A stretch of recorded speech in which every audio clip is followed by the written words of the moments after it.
सबको जय यीशु।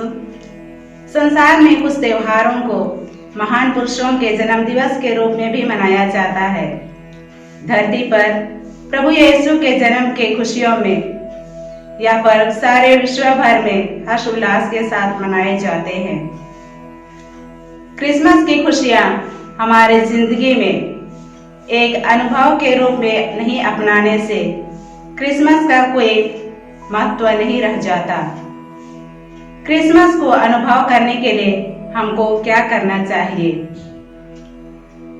हमें क्रिसमस को अनुभव किए उन लोगों के जीवन को अपनाना है।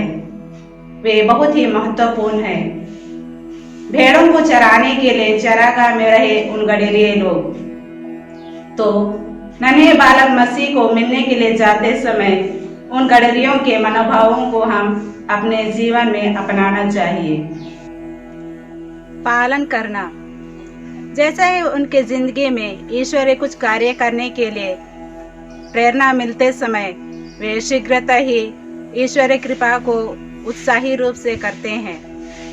जैसे हम संत लूकास के अनुसार अध्याय 2 पद संख्या 16 में पढ़ते हैं, वे शीघ्र ही चल पड़े और उन्होंने मरियम, यूसुफ तथा चरनी में लेटे हुए बालक को पाया।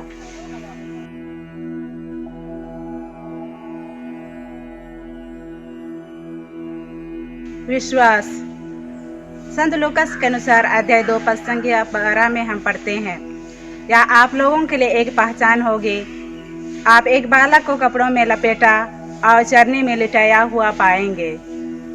हमें भी इस क्रिसमस की तैयारी में हम अपने विश्वास में हमेशा अग्रसर होने के लिए प्रयत्न करें।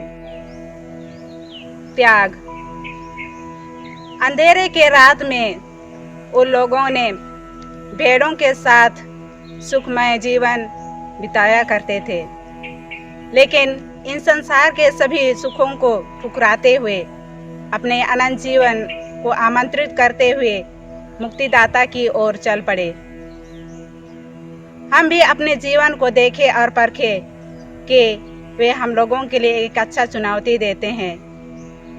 बालक प्रभु ईसा मसीह को हमारे जीवन में आमंत्रित करने के लिए क्या हमने सांसारिक सुखों को त्यागने के लिए तैयार हैं या नहीं?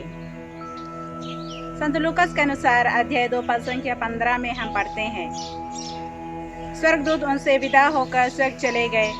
तब चरवाहों ने एक दूसरे से कहा, चलो हम बेतलेहम जाकर वह घटना देखें जिसे प्रभु ने हम पर प्रकट किया।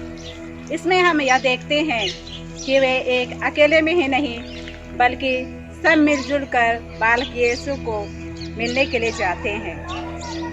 उन्हें के जिंदगी में कई बाधाएं आते हैं, कहीं कड़ाई के ठंड हो, रात के अंधेरे,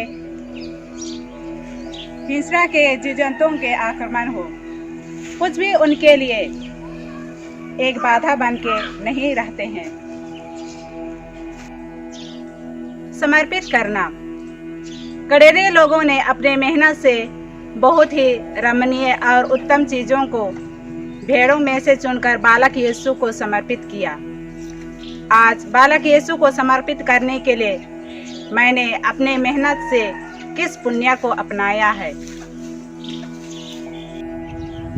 आराधना, संत लूकास के अनुसार अध्याय 2 पद संख्या 20 में हम पढ़ते हैं, जैसा चरवाहों से कहा गया था वैसा ही उन्होंने देखा और सुना, इसलिए वे ईश्वर का गुणगान और स्तुति गान करते हुए वे चले गए। जब हम बालक यीशु को हमारे हृदय तलों में जगह देते हैं तो हम उन्हीं की ही आराधना, स्तुति और वंदना करने के लिए हम तैयार करें। प्यारे भाइयों और बहनों, क्रिसमस के सबसे निकटतम में हम अभी जुड़े हुए हैं, तो इन सभी मनोभावों को हम अपने जीवन में अपनाएं, जैसे कि विश्वास, पालन करना, त्याग, भेंट, आराधना और समर्पित करना, ये हमारे जीवन में अर्पित करें और अमल करें। क्रिसमस की सभी प्रकार के शुभकामनाओं को आप सबको अदा करती हूँ और प्रार्थना करती हूँ कि नन्हे बालक मसीह आप सबके हृदय तलों में जन्म ले। धन्यवाद।